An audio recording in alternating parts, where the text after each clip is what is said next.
여러분, 깊은 한숨이 절로 나오시죠? 요즘 세상이 참 기가 막히게 돌아갑니다. 예전에는 집주인이 세입자에게 큰 소리치던 시절이 있었죠. 하지만 이제는 완전히 반대가 되었습니다. 세입자님, 제발 좀 나가주세요. 제가 이사비 넉넉히 드릴게요. 요즘 강남 한복판에서 집주인들이 눈물을 흘리며 세입자에게 애원하는 소리가 끊이지 않고 있습니다. 집주인은 을이 되고 세입자는 슈퍼갑이 된 이 믿기 힘든 현실, 오늘 그 속사정을 낱낱이 파헤쳐드립니다. 혹시 강남 부동산 복덕방에서 들려오는 소문 들어보셨습니까? 집주인이 세입자한테 나가는 조건으로 이사비를 5천만 원, 심지어 6천만 원씩 준다고 합니다. 이사비 5천만 원 드릴게요, 제발! 이게 지금 실제 통화 내용입니다. 아파트 한 채 가진 게 무슨 죄라고 자기 집에서 세입자 보고 나가달라고 사정하며 수천만 원을 쥐어줘야 하는 걸까요? 그 배경에는 무시무시한 규제가 숨어 있습니다. 내 집인데 내 마음대로 못 판다는 말 들어보셨나요? 바로 토지거래 허가구역 때문입니다. 서울 강남이나 잠실 같은 것들이 이 구역으로 묶여 있는데요. 여기서는 직접 들어와 살 사람이 아니면 집을 절대로 살 수 없습니다. 이게 무슨 뜻이냐 하면 지금 전세 세입자가 살고 있는 집은 아예 팔 길이 막혔다는 겁니다. 전세를 끼고 집을 파는 게 불가능해진 것이죠. 예전에는 전세금 끼고 적은 돈으로 집을 사는 갭투제가 성행했죠. 하지만 이제 그 시대는 완전히 끝났습니다. 실거주자만 집을 살 수 있게 되니 전세 낀 집을 사줄 사람이 시장에서 싹 사라진 겁니다. 팔고 싶어도 살 사람이 진입할 수 없는 거대한 벽이 세워진 셈이죠. 이게 바로 지금 부동산 시장을 꽁꽁 얼어붙게 만든 거래 절벽의 실체입니다. 설상가상으로 우리 집주인들에게 남은 시간은 고작 100일 남짓입니다. 부동산 거래는 보통 계약서 쓰고 잔금 치르는 데만 3개월이 꼬박 걸리죠. 그런데 정부가 정한 데드라인이 언제입니까? 바로 5월 9일입니다. 지금 당장 집을 내놓아도 세입자 내보내고 실거주할 매수자 찾기엔 시간이 턱없이 부족한 타임어택 상황인 겁니다. 숨이 턱턱 막히는 상황이죠. 이 아수라장에서 가장 힘이 센 건 누구일까요? 바로 세입자의 손에 든 종이 한 장입니다. 다주택자가 집을 팔려면 세입자가 전날짜 맞춰서 나갈게요 라고 확인해주는 임대차 계약 종료 확인서가 반드시 필요합니다. 이 종이 한 장이 없으면 집을 팔고 싶어도 못 팝니다.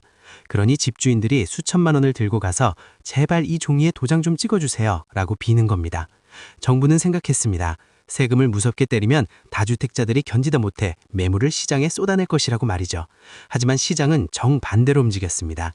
국가에 내 평생 일궈낸 수익 80%를 뺏기니 차라리 내 피부치인 자식에게 물려주겠다라며 버티기에 들어간 겁니다. 예상치 못한 거센 저항이 시작된 것이죠. 실제로 숫자가 증명하고 있습니다. 올해 상반기 대비 서울 아파트 증여 건수가 무려 44.1%나 폭등했습니다. 특히 강남의 고령 자산가들은 집을 팔아 세금 폭차를 막느니 증여를 선택하고 있습니다. 세금이라는 불바다를 피하기 위해 가족이라는 마지막 탈출구를 선택한 셈이죠. 매도 버튼 대신 증여 버튼을 누른 겁니다. 여기서 역설적인 상황이 벌어집니다. 증여로 숨어버린 매물들 때문에 정작 시장에 나와야 할 집들이 자취를 감췄습니다. 공급이 없으니 거래는 실종되고 가격이 얼마인지조차 알 수 없는 기형적인 시장이 되어버렸죠. 정상적인 거래가 멈춘 그야말로 식물인간 상태의 부동산 시장이 되어버린 겁니다. 집값 잡으려다 시장의 숨통까지 끊어놓은 꼴입니다. 설령 착한 세입자를 만나서 날짜 맞춰서 나가주기로 했다고 칩시다. 그래도 문제입니다. 강력한 대출 규제 때문에 집을 사줄 사람이 돈을 구할 수가 없습니다. 집주인은 안에 갇혔고 구해줄 매수자는 밖에서 손발이 묶여버린 쥔태낭란의 상황.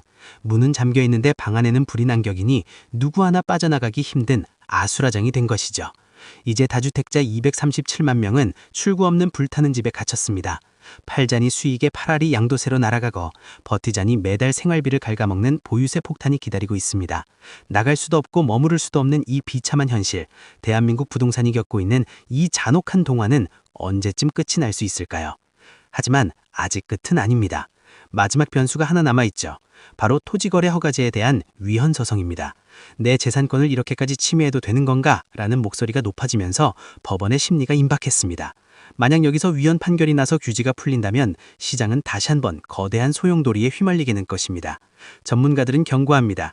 진짜 공포는 5월 9일이 아니라 그 다음 날인 5월 10일부터 시작될 것이라고요. 도망치지 못한 자들의 패닉셀, 즉 투매 현상이 나타나고 거래는 아예 실종될 수 있습니다. 대한민국 부동산 역사상 단 한 번도 경험해보지 못한 거대한 충격이 우리 코앞까지 다가와 있습니다. 자, 오늘 내용 복잡하셨죠? 딱 세 줄로 정리해드립니다. 첫째, 갑을 역전. 집주인이 세입자에게 돈을 주며 비는 세상이 되었습니다. 둘째, 퇴로 봉쇄. 토지거래 허가제와 대출 규제 때문에 팔고 싶어도 살 사람이 없습니다. 셋째, 매물 잠김. 결국 집들은 매도가 아닌 증여로 꼭꼭 숨어버렸습니다. 이 세 가지가 지금 부동산 시장을 난장판으로 만든 핵심입니다. 자, 다주택자들의 비명이 가득한 이 상황이 누군가에게는 기회가 될 수 있을까요? 인터넷 기사 믿지 말고 사장님 수첩을 보라는 말이 있습니다.